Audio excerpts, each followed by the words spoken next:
Alright, hi people, it's Scsigs here, and I'm here to do a video just on my thoughts on the various remasters of Dragon Ball Z that have come out since 2009, essentially, in regards to these various releases, including the original cut of the show with the Dragon Boxes, the level sets, and the 30th anniversary remaster from 2019, and Dragon Ball Z Kai.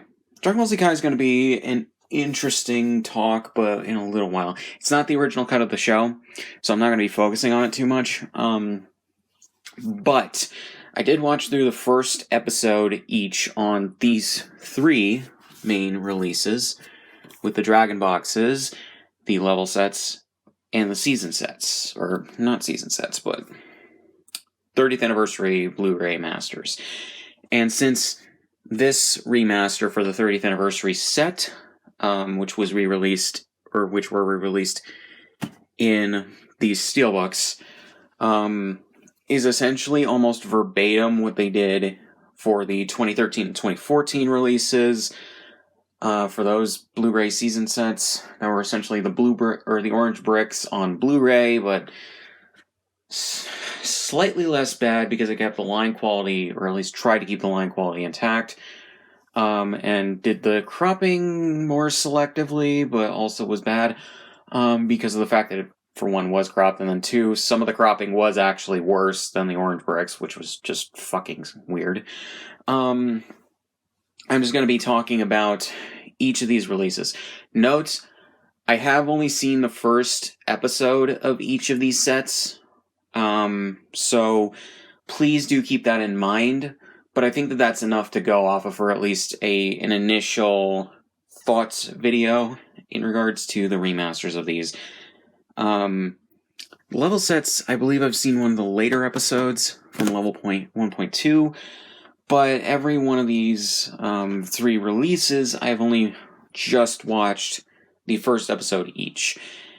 And yeah, Kai I've seen all the way through multiple times, at the very least with the first 98 episodes. Kai Final Chapters I've only seen all the way through once. So yeah. In fact, the Buu Saga itself I've only seen the whole way through between both cuts of the anime like 2 or 3 times. I think 2 for the original cut, and then once for Final Chapters. So yeah, but I've experienced the story enough times through video games that it really doesn't matter. But yeah. But here we go. So if you're wondering, in regards to which release do I think is the best, there's some caveats with all of these releases, but I'll give my thoughts on all three. Okay? Now, what are the differences between the remasterings of all three of these releases? Now, the Dragon Box remasters are remasters of the episodes from the first generation film negatives from Toei in Japan. They handed them over to a company known as Pony Canyon in about 2002-2003. Whenever they started planning it, they teamed up with them to do these very limited edition Dragon Ball Z Dragon Boxes, which were released in 2 different volumes, had some extra goodies, and yeah, it had all the episodes between 2 volumes as well as the 2 TV specials, Bardock, the Father of Goku, and History of Trunks, and everything. So yeah, and yeah, basically everything that you could want. If you're a Japanese fan, and you're a fan of the show and everything, has basically everything that you could want with the all of the episodes, including the openings, the main sections of the episodes, and then the endings, as well as the next episode previews. Although the next episode previews and the ending credits are not placed in the proper sequences of how they aired. Basically, the next episode preview would come in before the end credits when they originally aired. Don't know why, but at some point, the industry changed that to where you do the credits and then you do the next episode preview. On these DVDs for the Dragon Boxes, both in Japan and the US, they are placed in the modern style or modern way of doing ending credits and next episode previews. So, yeah. But I'm just gonna say it right now, the remastering on these episodes is not as great as they could be. The thing about it is, it's clear that Pony Canyon, when they were cleaning up the film and everything for the DVDs, they just did maybe a few passes of a few different things to clean up the film, give it a decent presentation and everything. But they left intact probably more grain than they needed to. They did not give these episodes a proper HD upgrade, as well as which this was the early 2000s, so I'm not surprised, and I'm not blaming them for it necessarily. And they also did not give these episodes a proper color correction. Now, why is that important? Well, the film masters that Toei have in Japan apparently were not kept in the best condition over the years for just some reason. On top of that, the what was it? Trying to think of what else I was going to say. Yeah, they were not kept in the best condition. On top of that, the film masters for most of the episodes, minus a few during the freeze arc for no reason, were shot on and kept on 16mm film. Some episodes during a Frieza saga, like a scant few random episodes here and there, were shot on 35mm film. Why that is, I don't know. But 16mm film is...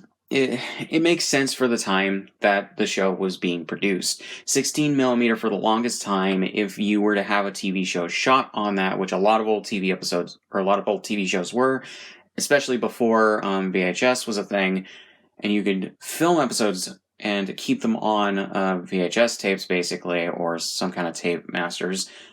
Though the episodes are, that film stock makes sense to have kept the episodes on, as well as basically just whatever.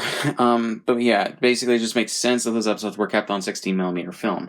You would think then that the episodes, and by the way, by that time, the episodes in 2002 to 2003 were at most, for the earliest episodes from 1989, from when the show started being produced and airing, those episodes were at most 13 to 14 years old. So over that time, basically the colors had warped into a different color palette than was actually present with the original airing of the show. And this is seen with people who at that time were living in Japan and had the episodes recorded on VHS tapes and everything, as well as, I'm assuming, older broadcasts from other countries, as well as even the second and third generation duplicated prints that companies like Funimation have. I would say in some cases have decent color accuracy. And this is a thing that Anime AJ has said as well in one of his videos on the Dragon Ball Z 30th anniversary set announcement. Yeah, they have decent color accuracy for what is kept. The only actually, I'll talk about that when I get to the level sets. But yeah, the only problems with that are a few different things. But yeah, I'll talk about that when I get to that. But yeah, what I think should have been done is Toei should have done a decent color correction. They should have farmed it out either to another company, or Toei should have done it internally to restore the episodes back to their proper color palettes as best they could. And yeah, unfortunately, I don't think Toei is going to be willing to do that. I've heard Geekdom 101 has repeatedly said over the last 4 years, I guess, or at the very least did. I don't know if he still does, but when the 30th anniversary set was announced and everything, especially since Toei did remasters of the 17 Dragon Ball and Dragon Ball Z movies, as well as the 2 TV specials from Dragon Ball Z in Japan, He keeps claiming that like Toei's doing a proper frame-by-frame remaster, which would mean like proper color correction, proper use of DVNR, and other things to make sure that the episodes look good. It has been over 3 years since Geekdom, I think, made his last video talking about that and stating that, when he talked about the steelbooks, from when they were announced and everything. So yeah, I'd love to see where this remaster, this high quality Toei remaster is. I personally don't think that they've even started it. Like I said, they've done the movies, they've done the show, or they've done the TV specials. I don't really think that they're going to do the TV shows unless if they either get a shit ton of money at once and promise to do that as being the reason why they got the money, or they actually get new management and start to care. Because here's the thing, Toei does not give a shit about a lot of their properties, especially if they're properties with TV shows from decades ago. They don't care. They don't care. I need to drill this into people's heads. Toei does not give a single flying fuck. Okay? That is just something I need to instill into you guys. So, yeah. But that can come in handy because they also don't give a shit, I'm pretty sure, what companies outside of Japan do. And that's where I'm going to get into this. But yeah, or that kind of attitude is why I'm going to get into this. But yeah, but the main thing about it is, Toei really should have done a good color correction to the film to make sure it was presentable. In the early 2000s, I understand why they didn't want to do it. Apparently, Japanese fans of the series and franchise were importing international, mainly US, DVDs and VHS tapes of the show because they, well, wanted a way to own the show.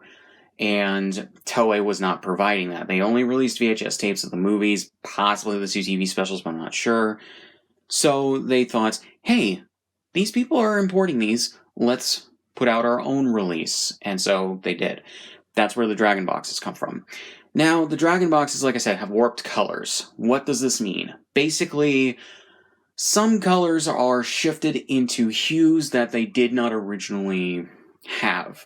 Like, mainly what I notice are, when I'm watching the episodes be at the Dragon Boxes, are that the skies are more like a teal or a blue-green than a true blue, a true sky blue like it should be. And then, character skin colors will be shifted into the pinks, and then other colors will be shifted into different hues of the same color. Basically, just everything is a bit off to some extent. That's where we get the AB Group remasters, or AI upscaled remasters with good color correction done in France. And I just got to say this as well in regards to the broadcast audio.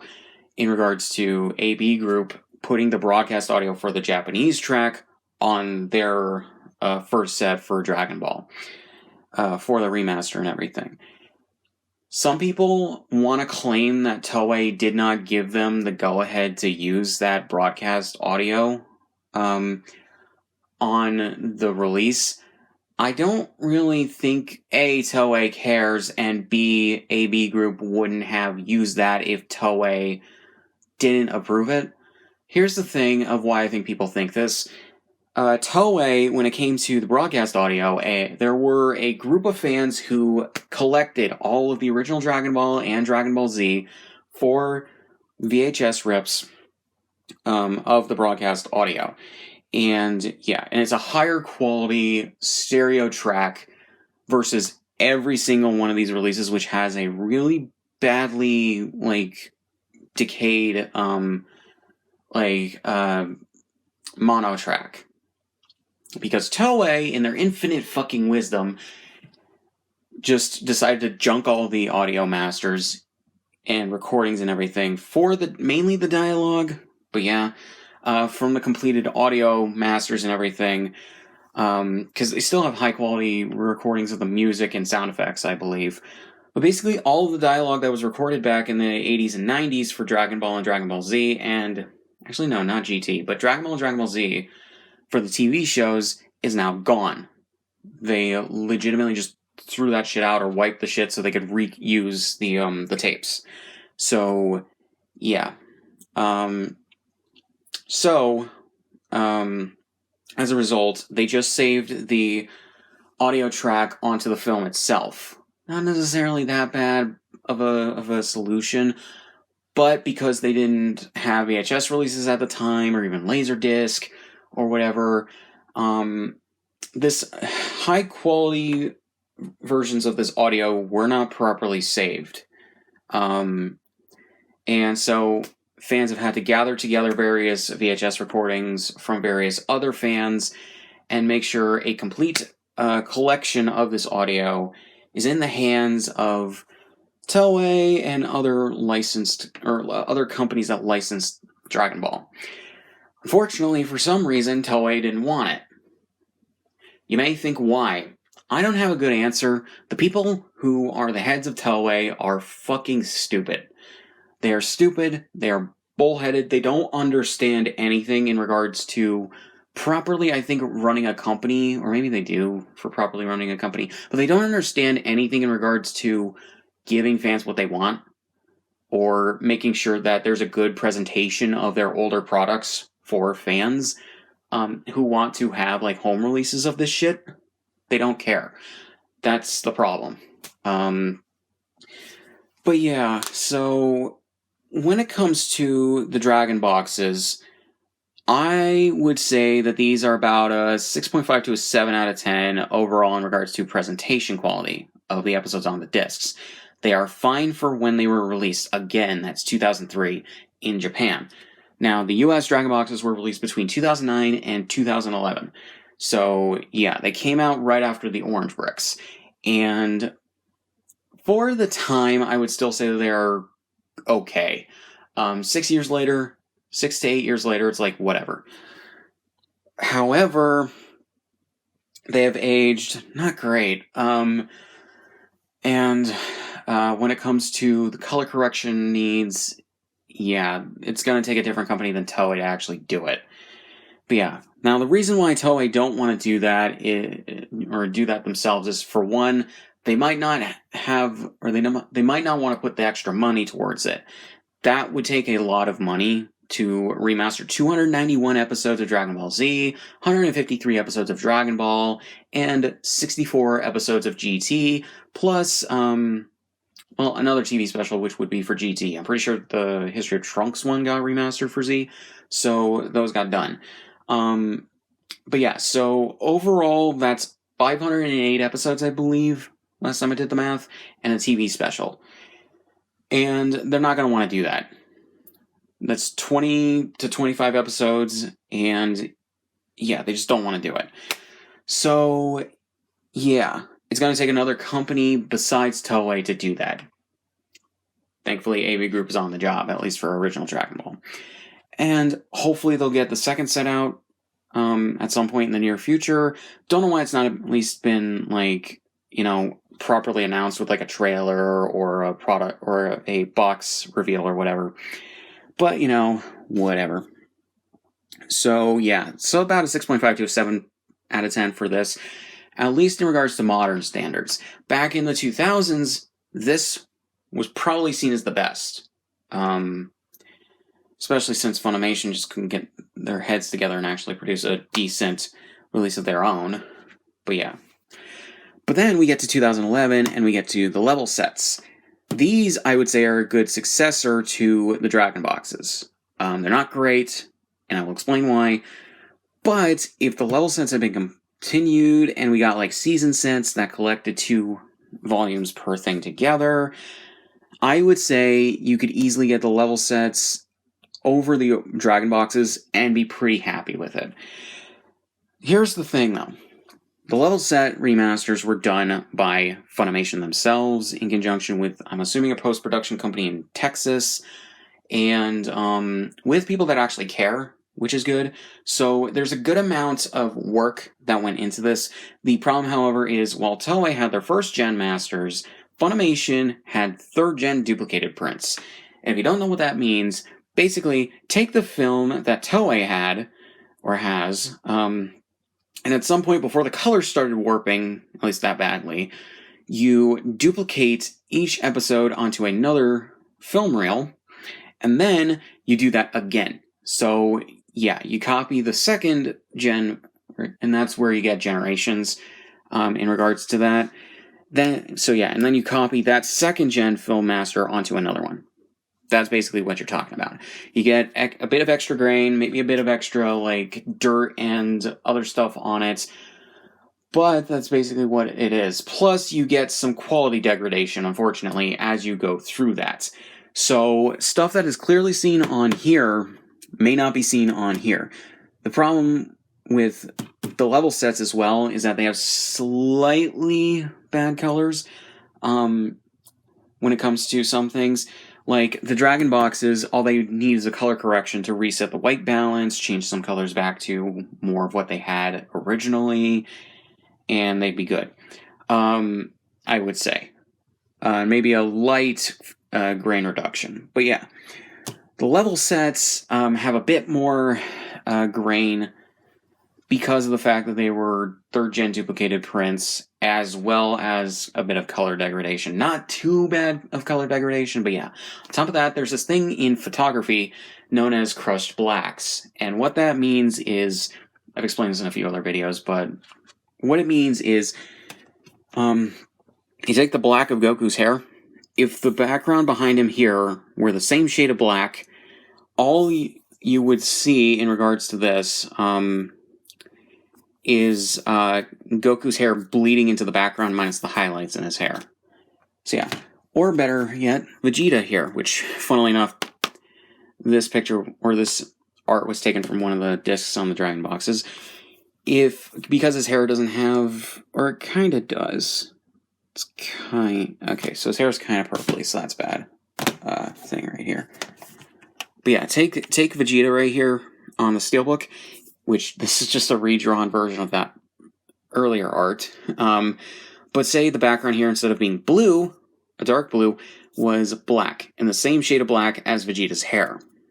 You know, without the highlights in Vegeta's hair, without proper, like, I don't know, line work or whatever, his hair would blend into the background. If it were the same shade of black, and all of that.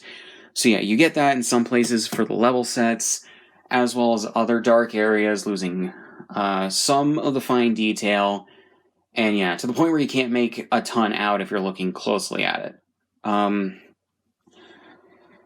But yeah, and then on top of that, some other colors are darker than they should be, and yeah. But in regards to presentation, the level sets are still pretty good. Watching through the first episode, I would not be embarrassed to be watching the level sets if they completed them. Note that they only released 2 volumes out of a total of 18 that they were planning, because of the bad, release schedule of various Dragon Ball Z releases at the time. You had the Orange Bricks, then you had the Dragon Boxes, then you had Kai, and then you had those. But yeah. So yeah, basically, in regards to the presentation on the level sets, I would say they are a strong 7.5 to an 8.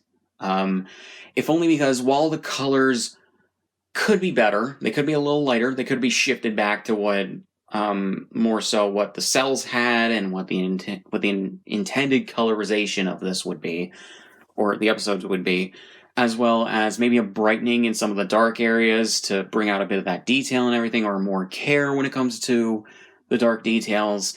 The level sets are still fine. I would say that they are good, in fact. The remastering work on the level sets, not as good as it could be if it were the first gen masters, but it's not horrible. Especially since they got people who actually knew what they were doing and cared. But yeah, I would say a strong 7.5 to an 8. Now we get to the shitty 30th anniversary set. Now, I flipped back and forth in regards to watching these. I did Dragon Boxes, then level sets, then the 30th anniversary remaster, and then Kai. Note I only watched episode 1 of each. Ooh, this is a very mixed bag, to say the least. It's even more mixed than these two. These two are perfectly acceptable, perfectly fine for what they are. They have some issues, but you can still watch them and be fine. You'd be fine with it. Maybe making fun of some of the things here and there, but it's nothing that you really couldn't get over after a little while. These, especially if you know what to look for in regards to the remastering, this remaster is terrible.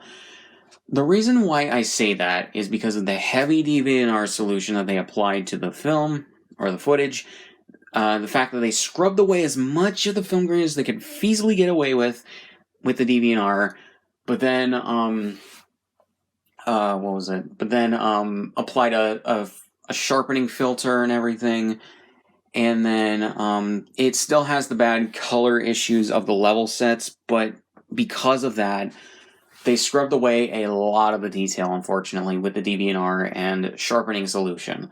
So, yeah, basically what Funimation's people, the ones that don't give a shit about properly remastering film, and the people who just want to fleece people out of as much money as possible, wanted to do was they wanted to basically try and gaslight people into thinking that this release was good.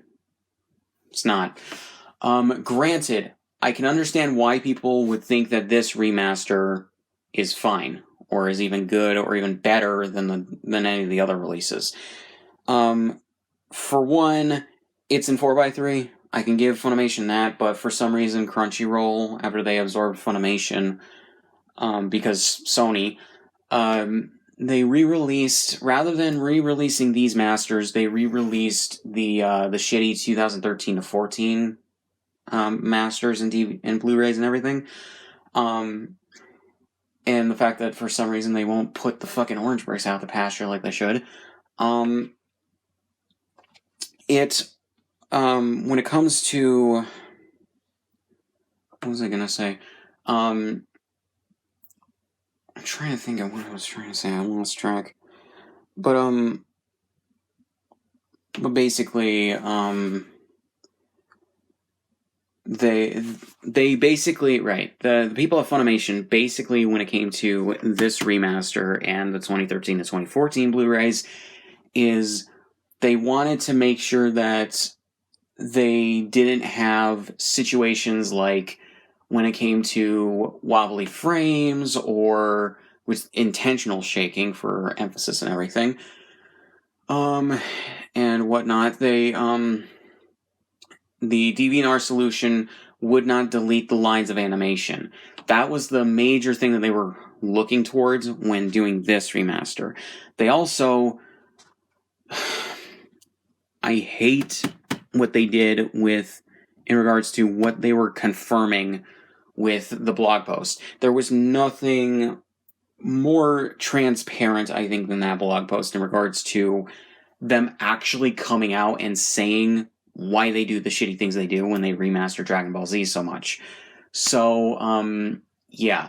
Basically, in that 2019 blog post that they released for Damage Control on the initial trailer for the 30th anniversary sets, they said basically, this is, and they contradicted themselves multiple times, this is for the most hardcore subset of fans, which is why we're only doing 3,000 copies of this set, which they doubled to 6,000 because reasons. I don't know if that's just an industry thing or whatever, but reasons. So basically, when you use terminology like this is aimed at the most hardcore subset of fans, that's also what they used for the Dragon Boxes. Like, and I have proof of this. So, with the Dragon Boxes, we have this little thing that came on the back of all of them, originally produced in limited quantities in Japan. The incredibly rare Dragon Box has long been the prize for avid Dragon Ball Z collectors. Now this coveted collection has been reproduced for the first time in the United States, delivering the authentic Dragon Ball Z, or authentic original Dragon Ball Z experience to hardcore fans. So, yeah, when you use terminology like this is aimed at the hardcore fans, you make a lot of fans think, oh, this is aimed at the people that, like, have been for years wanting a good upgrade to the Dragon Boxes. But then they go on to contradict themselves later in the blog post and say, because of previous release sales, this is why we remastered this shit this way. I'm paraphrasing right there, obviously, but, like, that's basically what they said, and it makes no fucking sense. I don't understand it whatsoever. So, yeah. So, basically what they mean there is the orange bricks from 2007 to 2009, I'm assuming even now, sold gangbusters, but the level sets didn't. And then the 2013 to 2014 season Blu-rays sold well. So, obviously, it must mean that hardcore fans apparently want the fucking cropping to widescreen, which thankfully they resisted doing that here.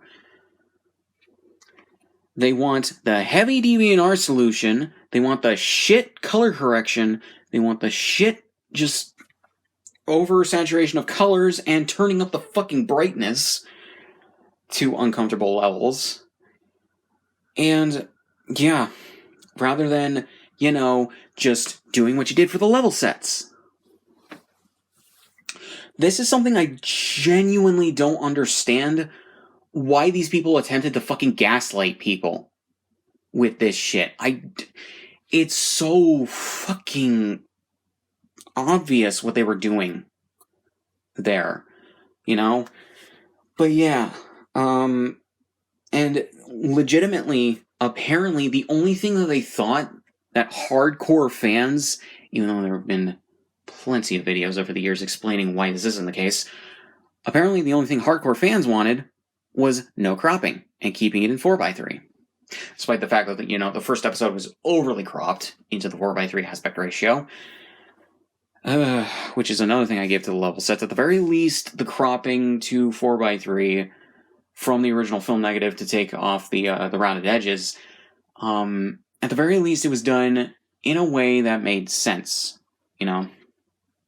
But yeah, and the Dragon Boxes have the same kind of cropping as the level sets. So yeah. But it seems that every other episode is fine within the 30th anniversary set. So I don't know. But then they also tried to explain why they cropped it to 4:3, because it was how Japanese TVs were at the time. But to explain why, for the first episode footage that people saw in the initial trailer, why it was overly cropped, it's like, that's not the fucking problem people had with it. The problem people had with it was that it's a little too extreme. You didn't have to crop it that much. But, no one at Funimation apparently likes to take criticism.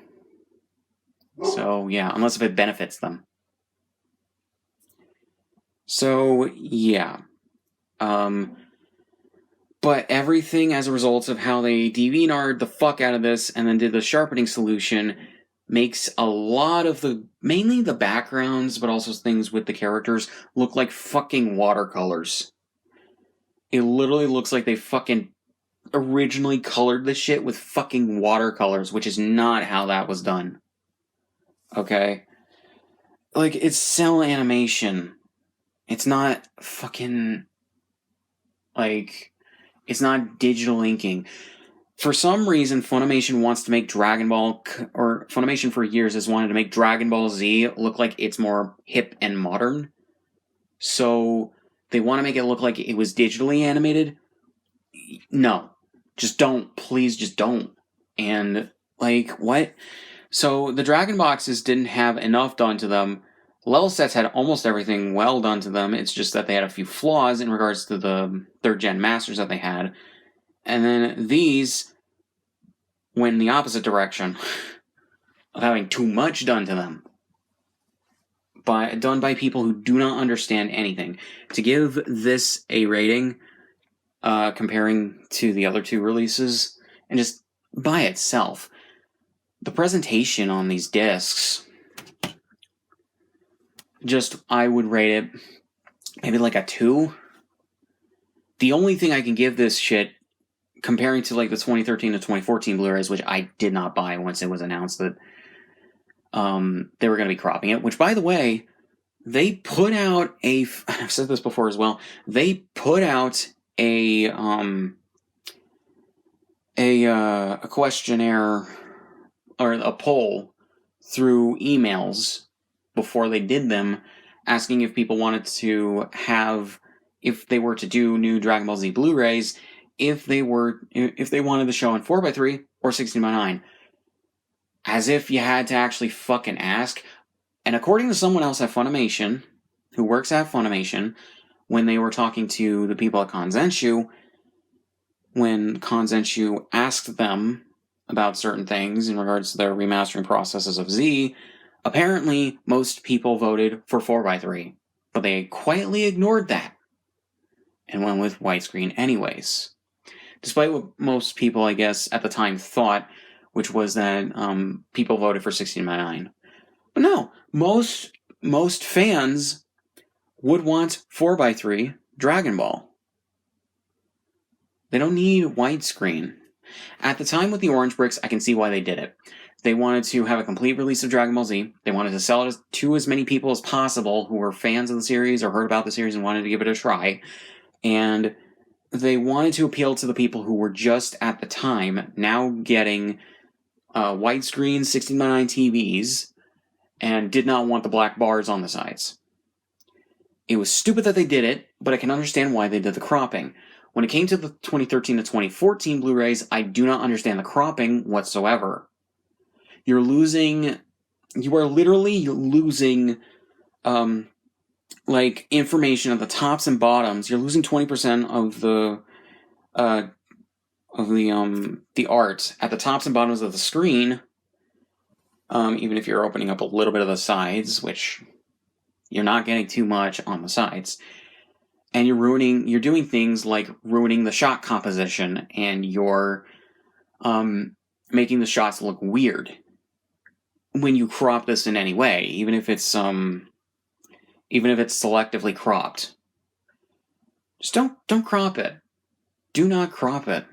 But yeah, so that's what I think of this here. Now, in regards to what I want to say about the audio presentation, note I only took a peek at the English audio track with the Japanese music, because I think all 3 of these have basically the same thing for the Japanese audio.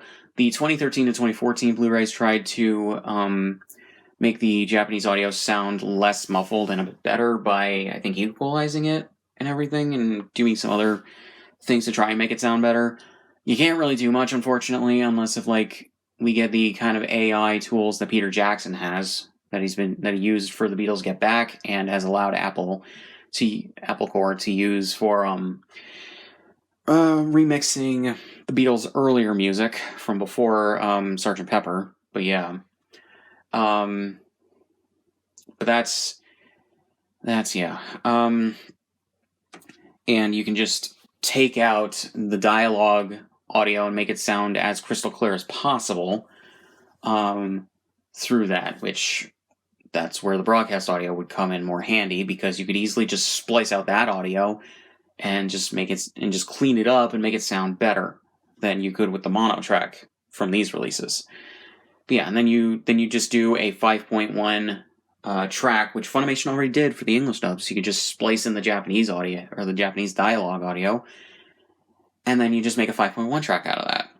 And then you you do it in a way that is then for a Stereo 2.0 mix and whatever. That's that's just how the future's going to be at some point. But yeah, now in regards to the English dub audio with the Japanese music, there's a few oddities here, just depending on the release. So the level sets and the 2019 30th anniversary sets or remasters for the audio, for some reason they don't have Chala Head Shala as the opening. I don't understand that whatsoever.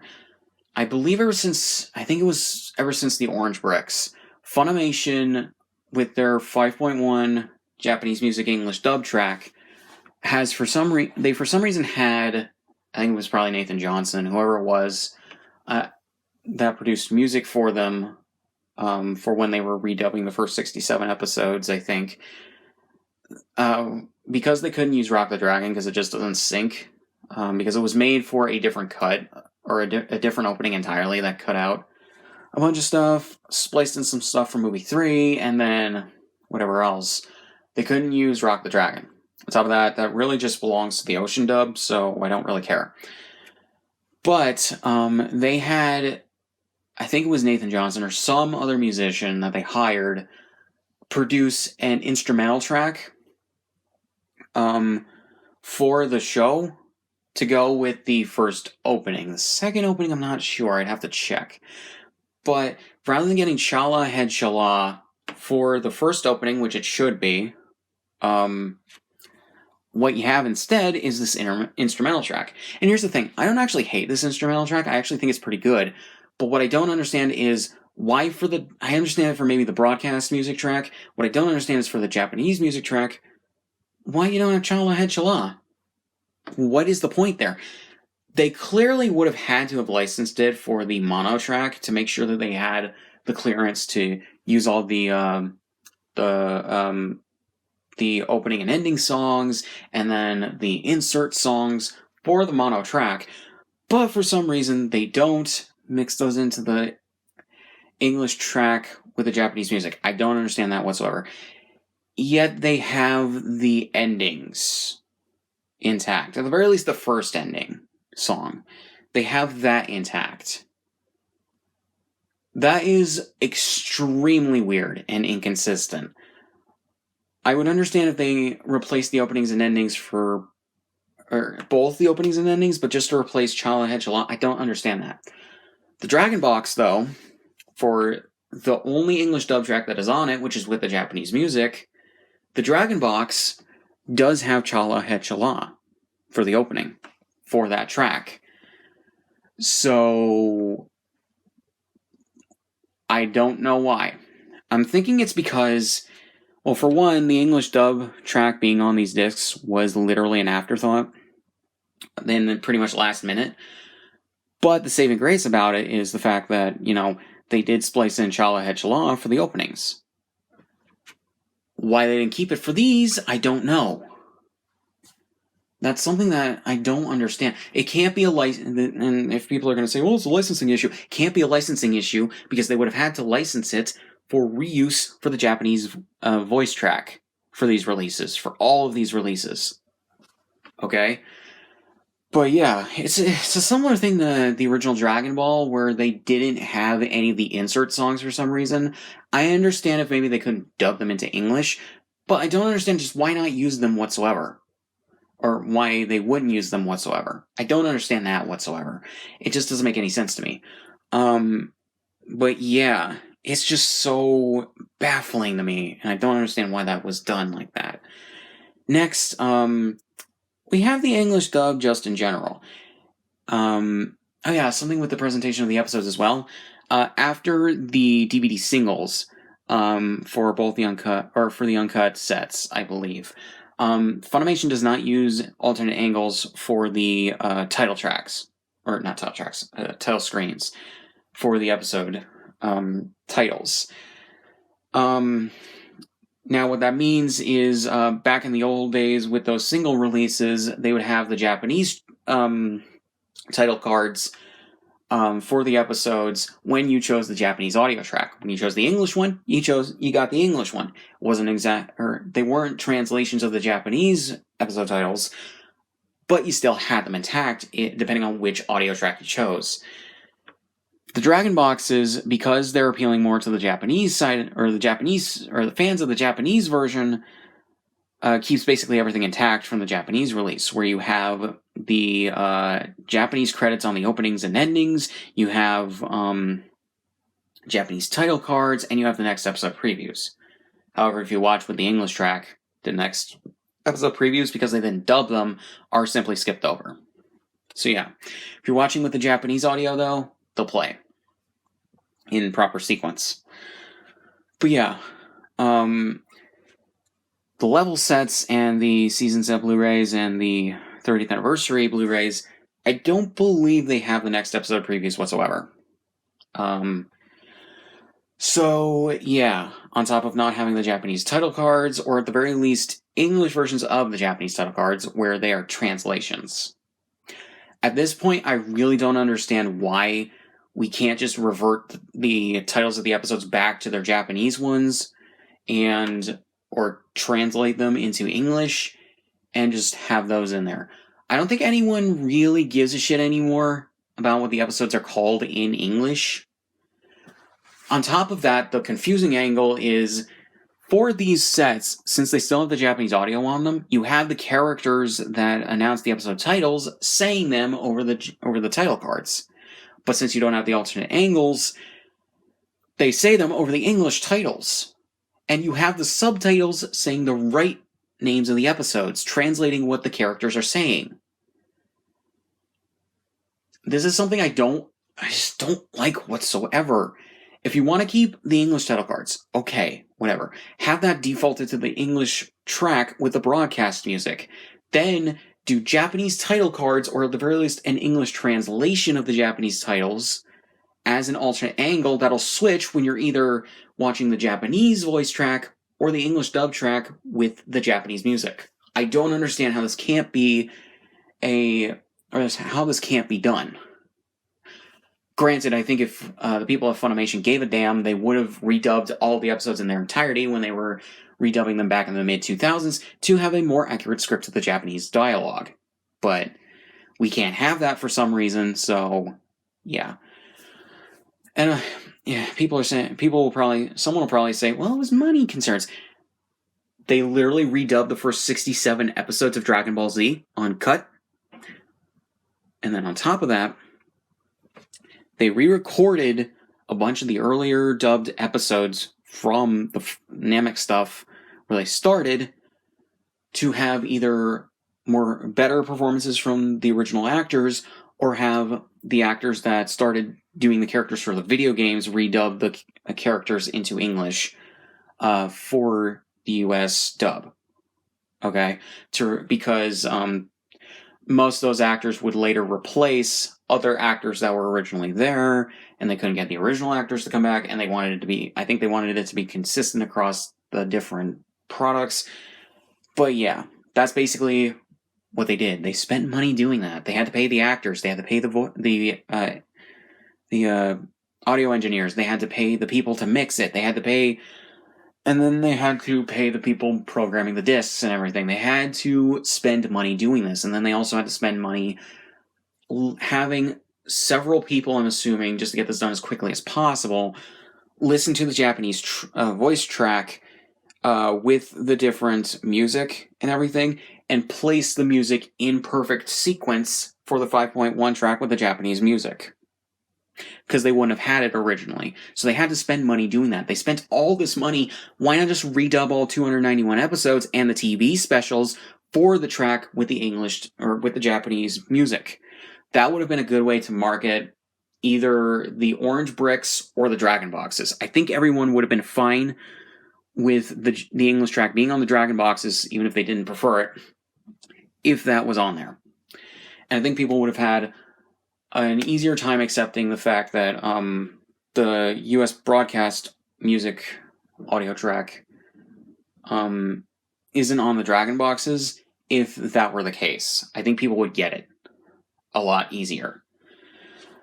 But yeah, where the fuck was I going with that tangent?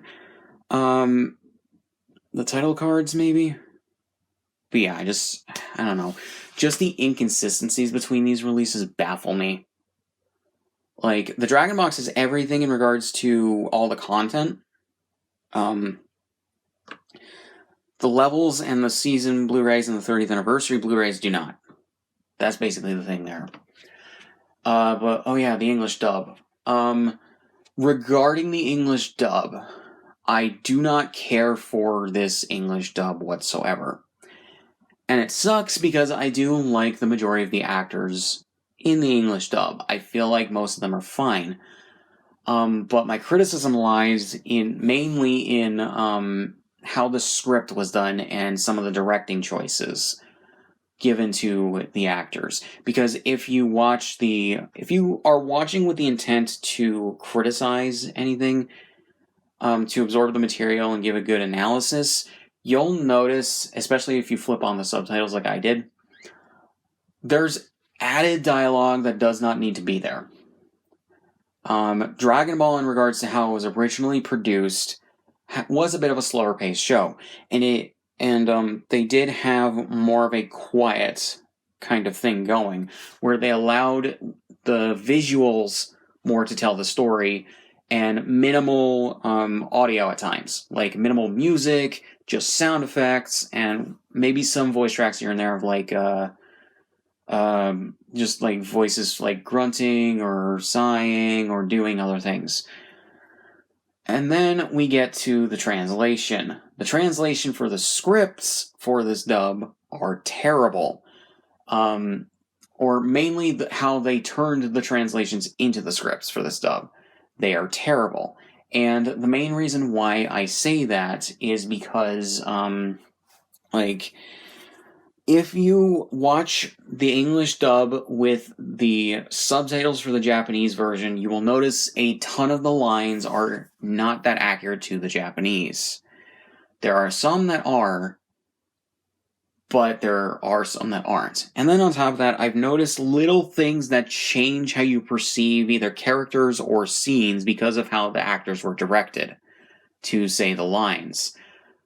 Mainly, one thing I've noticed is with Chi-Chi, when she's calling Gohan at the beginning or at some point in the first episode, Cynthia Kranz was directed to say, what was it? Something like, it's time to come in, or something like that. And then I think another line, she was directed to say it, I think, more mean or angry or whatever than I would assume Japanese Chi-Chi is, given the subtitles. And the thing is, Chi-Chi, at the very least in that part of the anime, or that part in the story, she's sometimes a hard ass, but she cares about her kid, and she doesn't hate, or she doesn't get very mad at Gohan. You know? Chi-Chi's also meant to be stern, and not outwardly hating of Gohan, or a bad mother, I'm very certain that was the intent by Toriyama, but the anime staff took that shit and ran with it. But yeah, and the English dub just takes it a bit farther than they needed to, okay? But yeah, then you will have lines that are just not accurate to the Japanese whatsoever. Now, what do I mean by this? I don't mean incidental lines that don't mean anything. I don't mean replacing, trying to think of a line right off the top of my head from the episodes. I'm not talking about like a superfluous line like changing Gohan saying mother and father to mommy and daddy. Or a line that really doesn't mean much. Stuff like that, where it's minimal and it's a change you can just ignore, because it doesn't matter. What I'm talking about are major differences in regards to script, where there's added dialogue or different dialogue that makes you perceive the scenes differently than how they were originally intended. And that's why I really do not care for the old 4Kids, Saban Entertainment, early Funimation ways of dubbing, and even like I think other companies like Harmony Gold and whatever other anime dubbing companies did this shit, where they did not give a shit to have accurate scripts. They did not give a shit to get characters right, and in some cases they didn't care to direct the actors right. You know, when it comes to this dub, just by the first episode, and I've seen later episodes, mainly the Boo Saga, so I know how more of this stuff plays out, but I really, really do not care for how this dub was treated. I understand why it was treated like it was, I just don't care. I would rather they have redubbed the whole thing for the Japanese music track with the English dub dialogue and left the original dub dialogue intact on the US broadcast music track, because I think that would be, like, it's two different markets that you're aiming for, and yeah. But yeah, and then the reason why I know it was supposed to be a quieter show than the dub made it is because you watch the English dub with the Japanese music track, there's not a ton of music. There's some quieter moments. But unfortunately, due to the added lines in some cases, they're not as quiet as they should be, or like the characters are not, I think, as represented. One thing I have a very big pet peeve with is way too much added dialogue, where you can tell that there was none originally. This is also a thing that was done in various Power Rangers series, and you can easily tell even if you haven't seen Super Sentai. Like, let's take Power Rangers Super Megaforce Episode 1. Now, I've seen Kaizoku Sentai Gokaiger, the source material. Even without that, you can tell at various points where they have the actors just ADR some bullshit from the script over the Japanese Gokaiger footage. And I just... yeah, granted, this isn't as bad as that. But it's still bad. So yeah. I just really don't understand it whatsoever. And I'm just like, just let a moment be fucking quiet. You don't have to, like, fill every frickin' thing with endless added pointless dialogue. I hate that so much. It's like, just let a scene play as it originally did, just in English. Yeah. And then there's something I do have to say about Stephanie Nadolny as Gohan.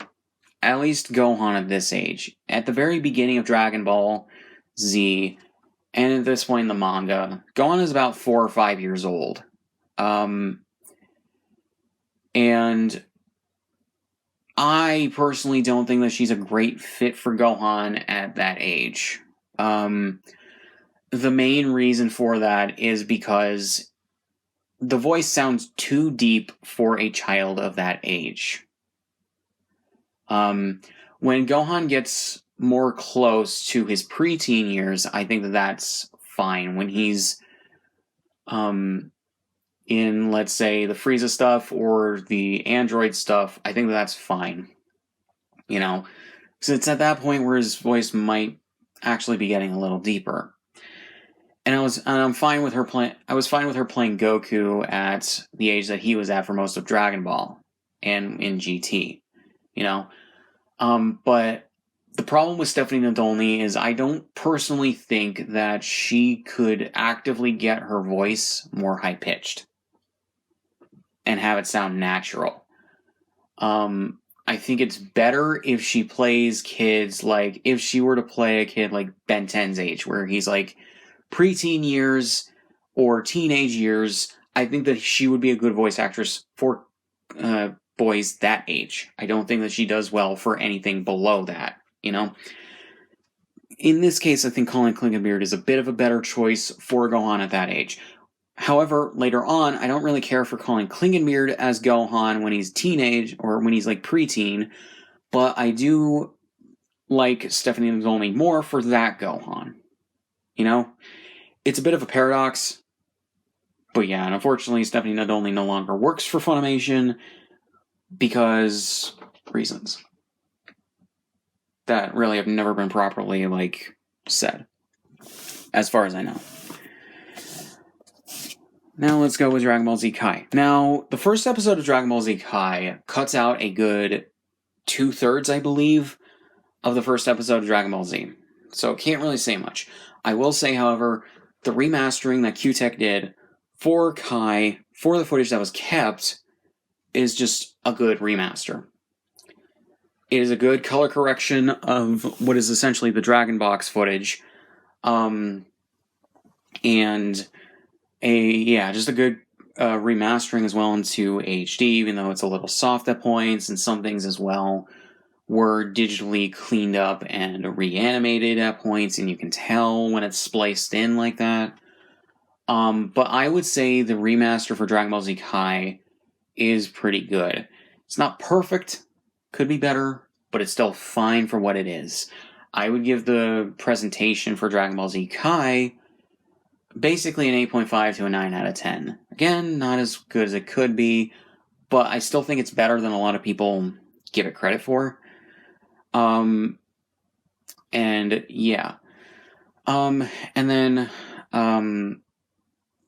else? The English dub for Kai is just better. It is 100% better than the Dragon Ball Z dub.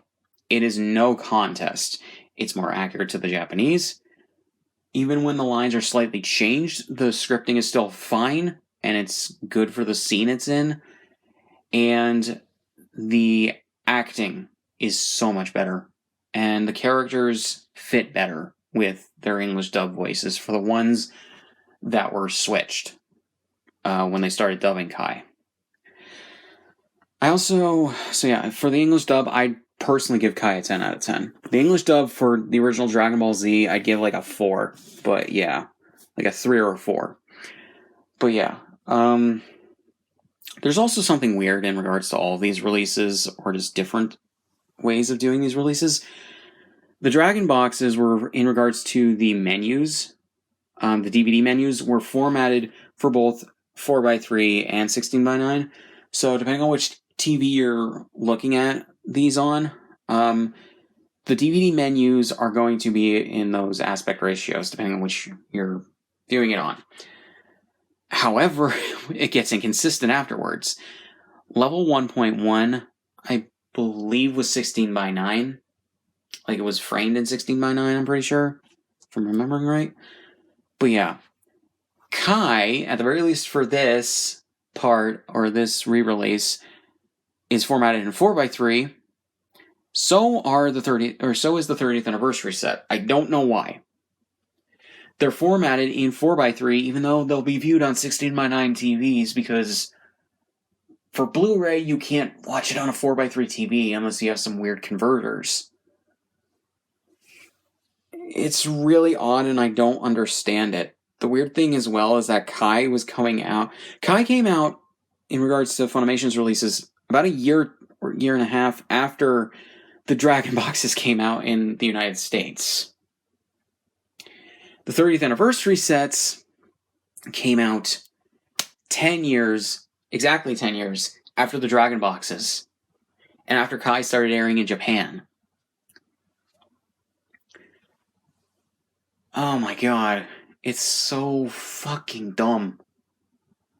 Granted, you can get over it because it doesn't matter in the long run and you just have the episodes, but Jesus Christ, I don't understand the level of thought behind anything.